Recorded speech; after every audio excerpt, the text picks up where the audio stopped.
Assalamualaikum warahmatullahi wabarakatuh. Halo semuanya, perkenalkan kami dari kelompok 3 dari kelas Y4B dari Prodi Bimbingan dan Konseling. Pada kesempatan kali ini kita akan membahas tentang tes intelijensi. Oke, sebelum kita membahas lebih dalam lagi tentang tes intelijensi, perkenalkan kami dari kelompok 3 yang beranggotakan Agita Sudiarti, Fanya Firly Amanda, Nanda Ayu Maulida, Ramansyah Gumilang, dan Reva Mauren. Dan selanjutnya saya akan menjelaskan pengertian dari tes intelijensi. Nah, untuk tes intelijensi sendiri menurut Cohen and Sandrick itu dibagi menjadi dua bagian ya teman-teman. Yang pertama definisi tes dan definisi intelijensi. Nah, untuk definisi tes sendiri dalam konteks tes psikologi merupakan alat yang digunakan untuk mengukur atribut psikologi pada individu. Contohnya apa sih atribut psikologi? Nih, seperti kepribadian, ketertarikan, nilai-nilai, sikap, dan intelijensi. Nah, sedangkan pengertian dari intelijensi sendiri merujuk pada kecerdasan, namun terdapat banyak pandangan yang mendefinisikan mengenai intelijensi. Intelijensi dapat diartikan sebagai macam-macam kemampuan yang dimiliki oleh individu yang sesuai dengan rentang usianya. Nah, selain dari pengertian intelijensi dari Cohen dan Swerdick ini, banyak tokoh-tokoh juga yang mengungkapkan pendapatnya tentang pengertian intelijensi, seperti dari Francis Galton, Alfred Binet, David Walker, and Jean Piaget. Nah, saya akan membacakan atau menjelaskan satu teori aja ya teman-teman. Yang pertama itu teori dari Francis Galton mengenai intelijensi. Nah, Galton sendiri diingat sebagai tokoh pertama yang mengusulkan teori adanya pengaruh keturunan dan genetik dalam intelijensi manusia.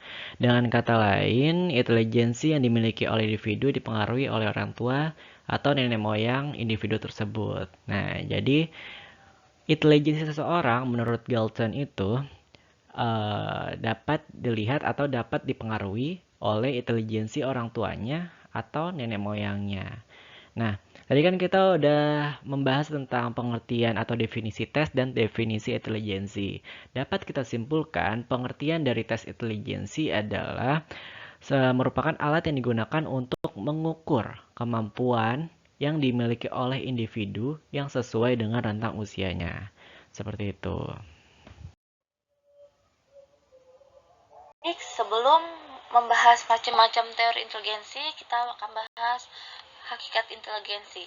Terlebih dahulu, hakikat inteligensi adalah merupakan interaksi aktif antara kemampuan yang dibawa sejak lahir dengan pengalaman diperoleh dari lingkungan dan menghasilkan kemampuan individu untuk memperoleh, mengingat, dan menggunakan pengetahuan. Mengerti makna dari konsep konkret dan konsep abstrak.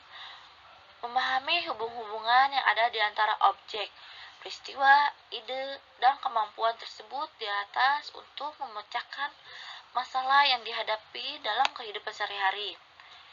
Macam-macam teori inteligensi.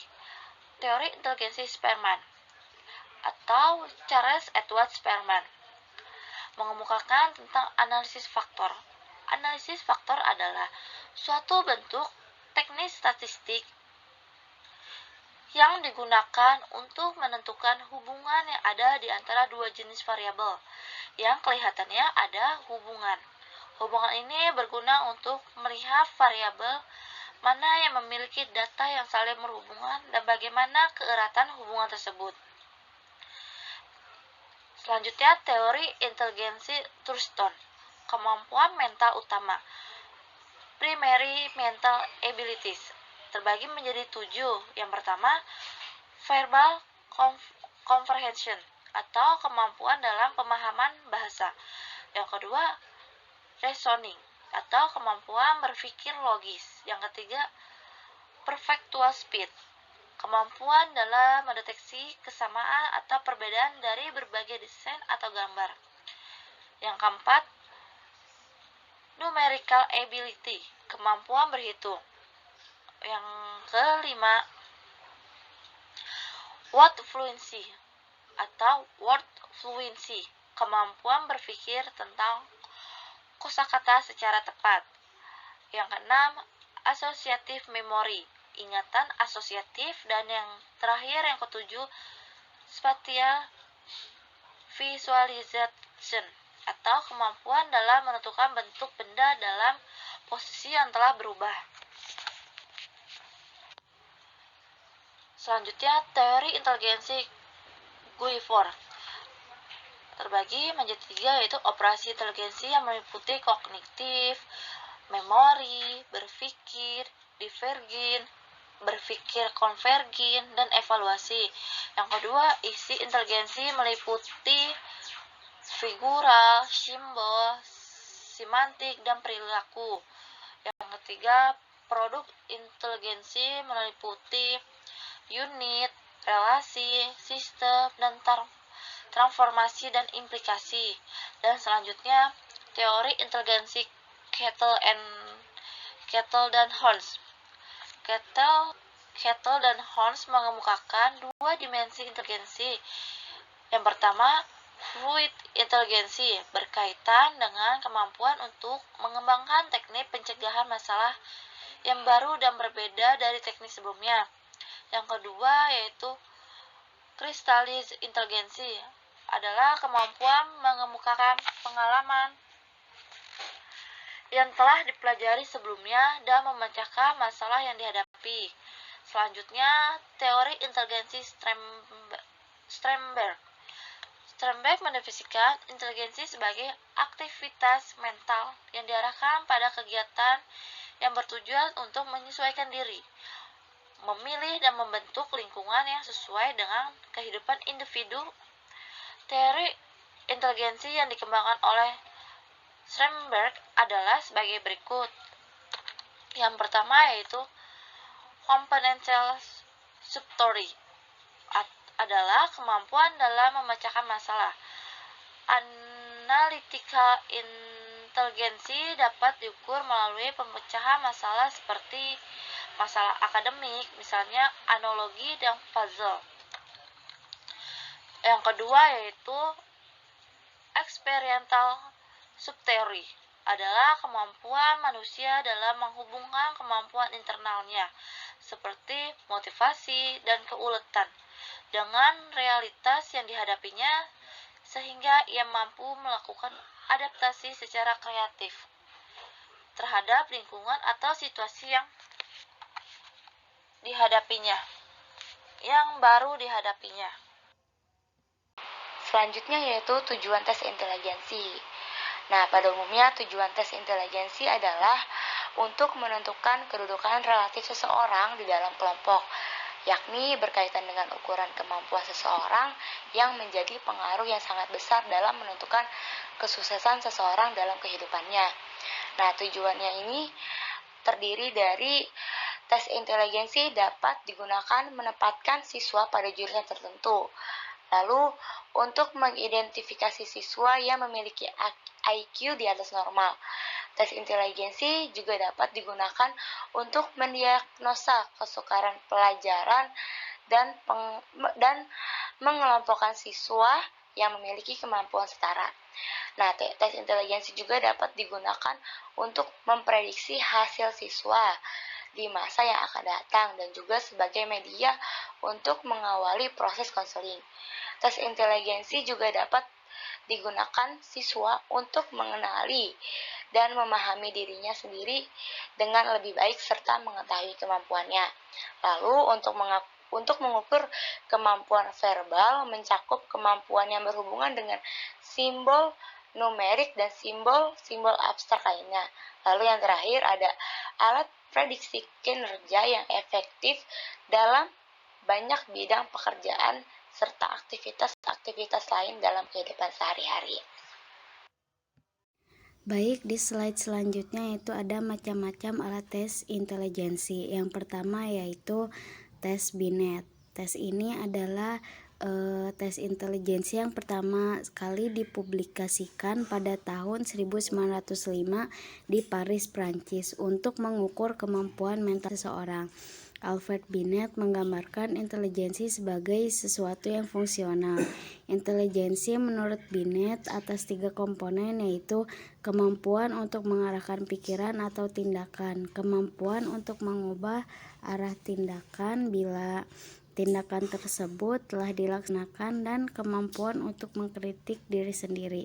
Tes Binet yang digunakan di Indonesia saat ini yaitu Stanford Binet Intelligence Scale from LM, yaitu revisi ketiga dari Terman dan Mere pada tahun 1960. Yang kedua ada WISC atau Wheeler Intelligence Scale for Children. Tes intelijensi ini yaitu salah satu tes yang sering dan umum digunakan di dunia psikologi, serta sering digunakan oleh para psikolog. Tes ini juga dikembangkan oleh David Wechsler yang mempublikasikannya pada tahun 1939, di mana tes ini mengukur fungsi intelektual yang lebih global. Tes intelijensi WISC digunakan untuk tes intelijensi pada anak usia 8-15 tahun. Tes WISC terdiri atas tes verbal dan tes performance. Tes verbal terdiri atas materi perbendaharaan kata, pengertian, informasi, hitungan, persamaan, rentangan angka, sedangkan tes performance terdiri atas mengatur gambar, melengkapi gambar, rancangan balok, merakit objek, majes, dan simbol. Lalu selanjutnya ada WPPSI atau Wechsler Preschool and Primary Scale of Intelligence. WPPSI ini dikembangkan oleh Wechsler juga. Sesuai dengan namanya, alat tes ini dirancang dan ditujukan untuk anak-anak pada usia sebelum masuk sekolah atau anak-anak yang ada pada tingkat taman kanak-kanak. Perkiraan usia dimulai dari 2 tahun atau saat anak mulai masuk ke taman kanak-kanak hingga umur 6 tahun saat anak mulai masuk ke sekolah dasar. Alat tes ini bertujuan untuk mengetahui tingkat kecerdasan anak secara keseluruhan, serta dapat juga digunakan untuk mengidentifikasi karakteristik keterlambatan atau kesulitan anak tersebut. Lalu selanjutnya ada SPM, Standard Progressive Matrices. Standard Progressive Matrices ini adalah tes intelijensi yang dirancang oleh J.C. Raven pada tahun 1936 serta diterbitkan pertama kali di tahun 1938. SPM yang dijumpai di Indonesia yaitu hasil revisi pada tahun 1960. Tes SPM mengukur kecerdasan orang dewasa. Tes ini mengungkapkan faktor general, G-faktor atau kemampuan umum seseorang. Tes SPM digunakan secara individual atau klasikal, dan waktu penyajiannya ini dibutuhkan selama 30 menit. Lalu selanjutnya ada IST atau Intelligence Structure Test. Tes IST ini merupakan alat intelijensi yang telah diadaptasi di Indonesia. Tes ini juga dikembangkan oleh Rudolf Amter di Frankfurt, Main, Jerman pada tahun 1953. Tes IST ini terdiri dari 9 subtes, terdiri dari 176 soal. Waktu pengerjaan yang dibutuhkan dalam penyajian tes ini kurang lebih dari 90 menit dengan instruksi yang berbeda-beda pada subtesnya. Tes IST ini juga membutuhkan seorang tester yang memiliki keterampilan dalam menyajikan tes dan proses scoring serta interpretasi yang memakan waktu. Tes ini juga dapat dilakukan secara individual maupun klasikal. Lalu selanjutnya ada TIKI, yaitu Tes Intelijensi Kolektif Indonesia. Tes Intelijensi Kolektif Indonesia ini yaitu tes yang disusun di Indonesia Ini merupakan kerjasama antara ahli Indonesia dan Belanda, bertujuan untuk mengungkapkan intelijensi dengan standar 27 Indonesia.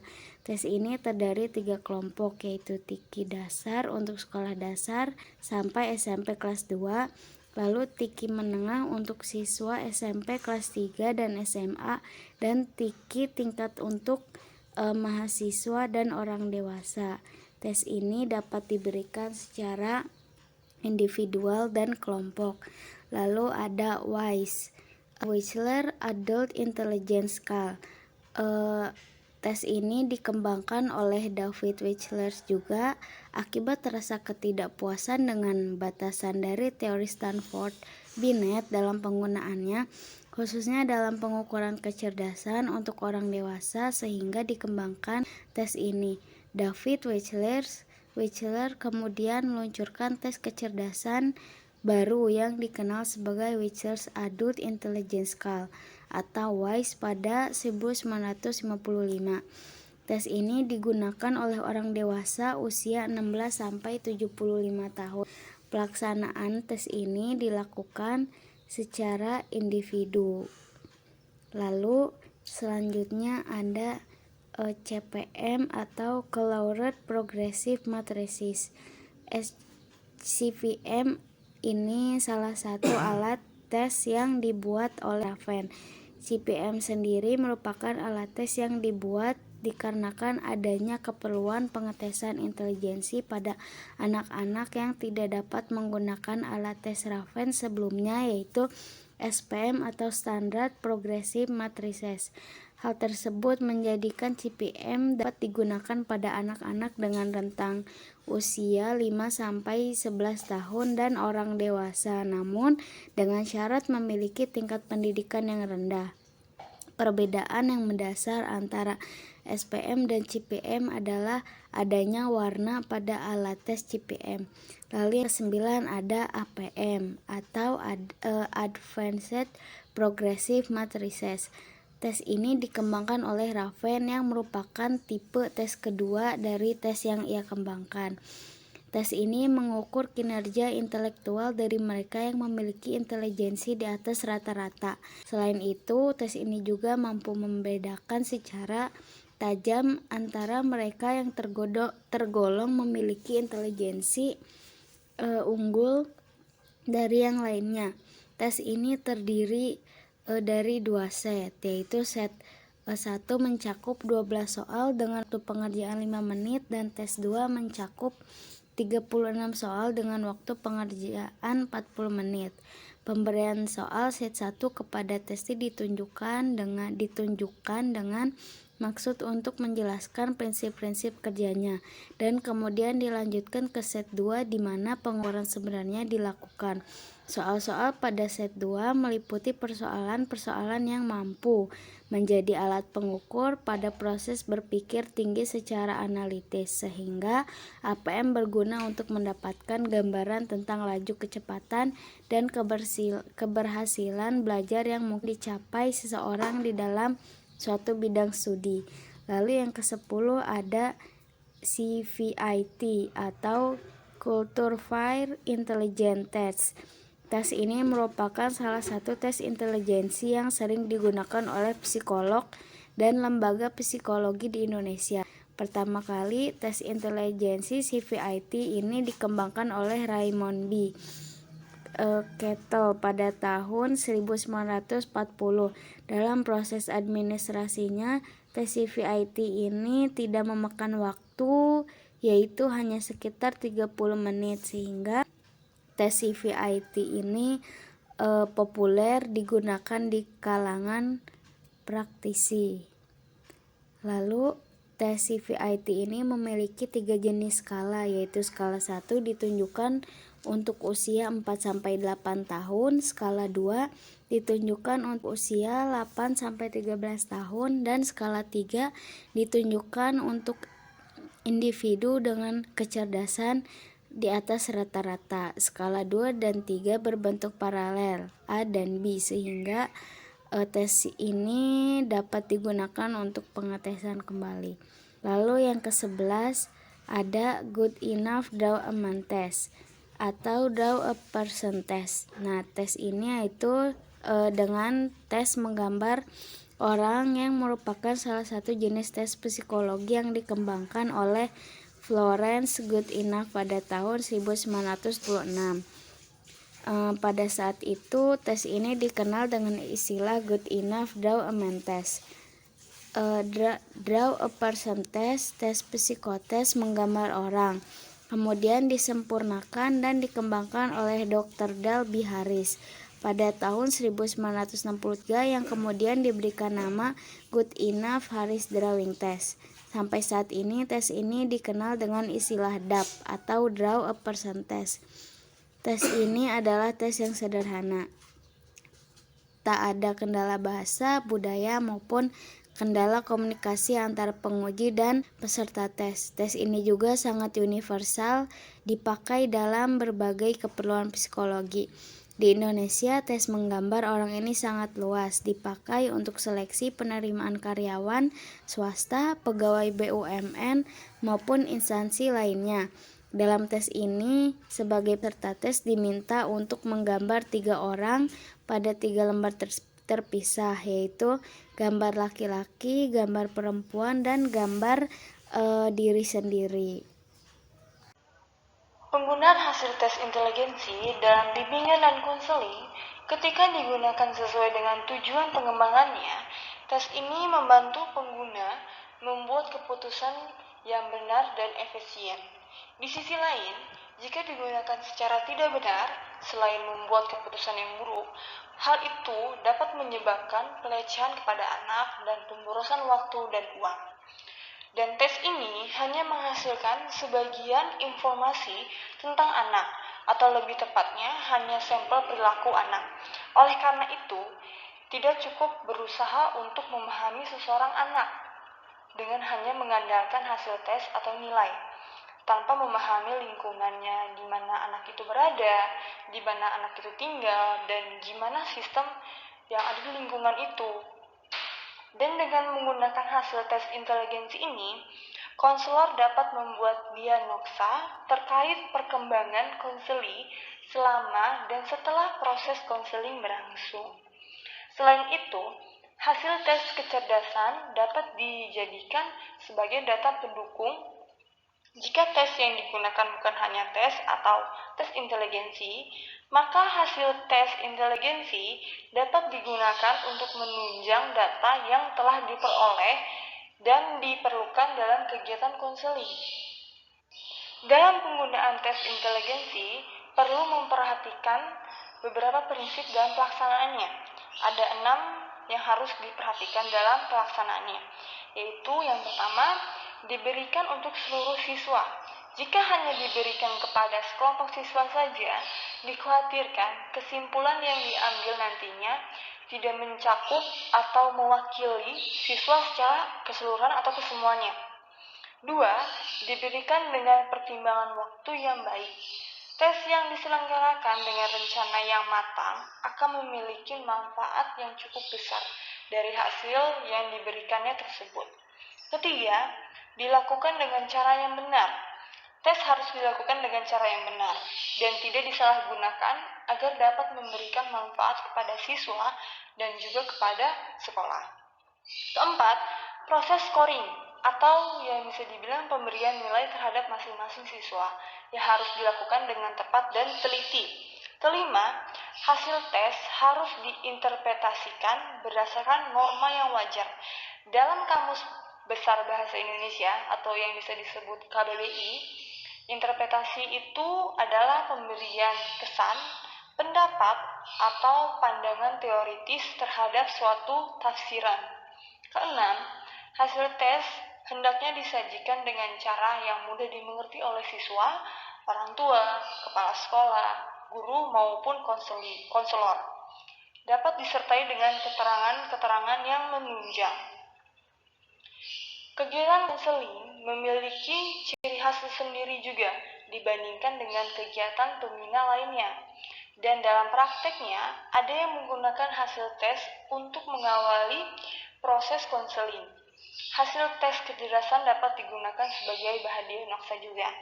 Hasil tes inteligensi dapat digunakan sebagai bahan diagnosa, dan hasil tes ini juga belum tentu perlu disampaikan dalam proses konseling. Tetapi, konselor maupun konseli memerlukan gambaran yang menyeluruh dari diri seseorang konseli.